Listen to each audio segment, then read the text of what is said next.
Hello, I'm Sean Parnell, Governor of the great state of Alaska.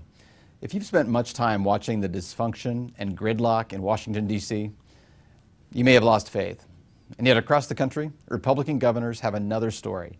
We are balancing budgets, reducing regulations, cutting taxes, and growing our economies, all the while working across the aisle. Chief Executive Magazine recently released its annual survey of the best states for business. The result? The top 10 are all managed by Republican governors.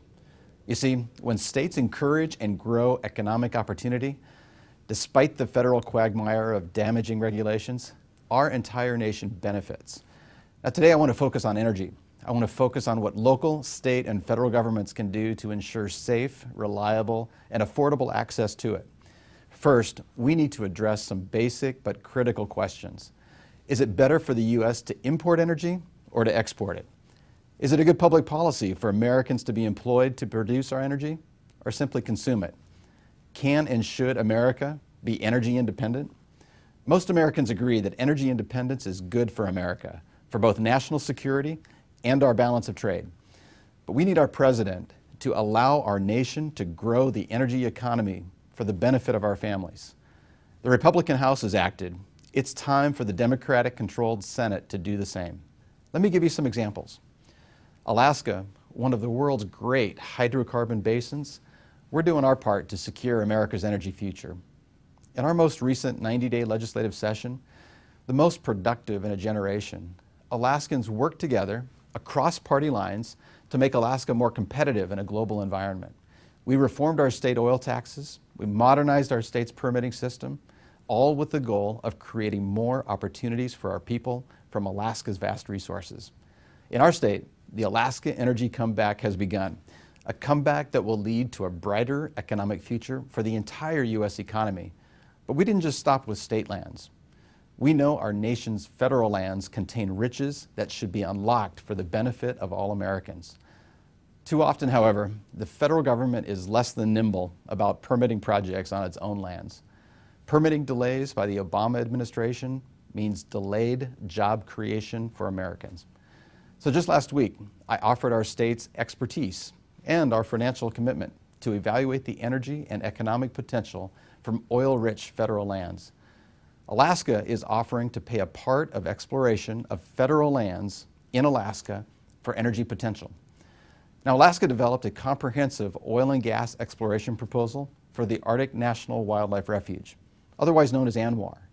It details a 7-year exploration plan to complete studies and exploration on this federal land. And for this effort, I'm prepared to seek up to $50 million from the Alaska legislature to help the federal government pay for developing this valuable information from its own land.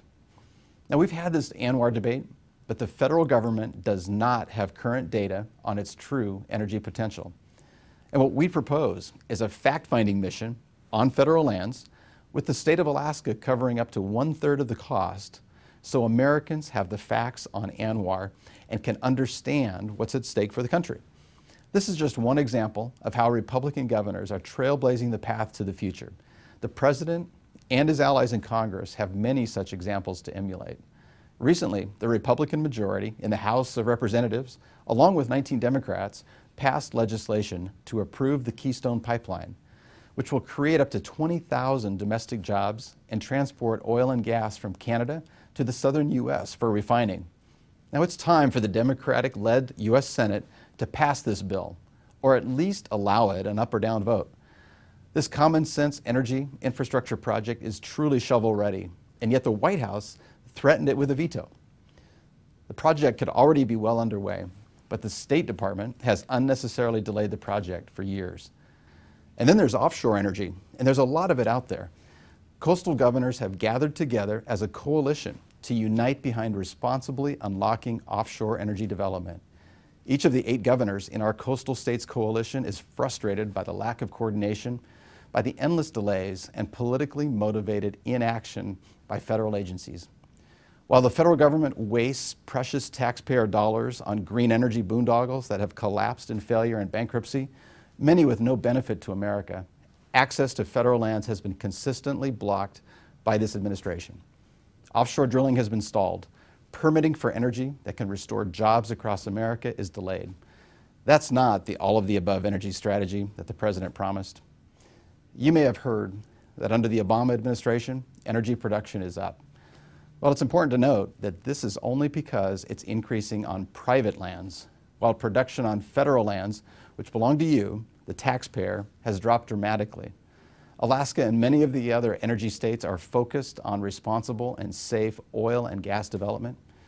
And as with the Arctic National Wildlife Refuge, ANWR, the opportunity is there. If Washington, D.C. would start working with states to unlock access to federal lands, an economic boom would be felt across this nation, lifting wages and creating hundreds of thousands of good-paying jobs and improving our national security through energy independence. Alaska and many of America's governors are leading our country's energy revolution. America's resources belong to Americans. They should be unlocked for our benefit and not locked up by Washington. Thanks for listening. May God continue to bless the United States of America.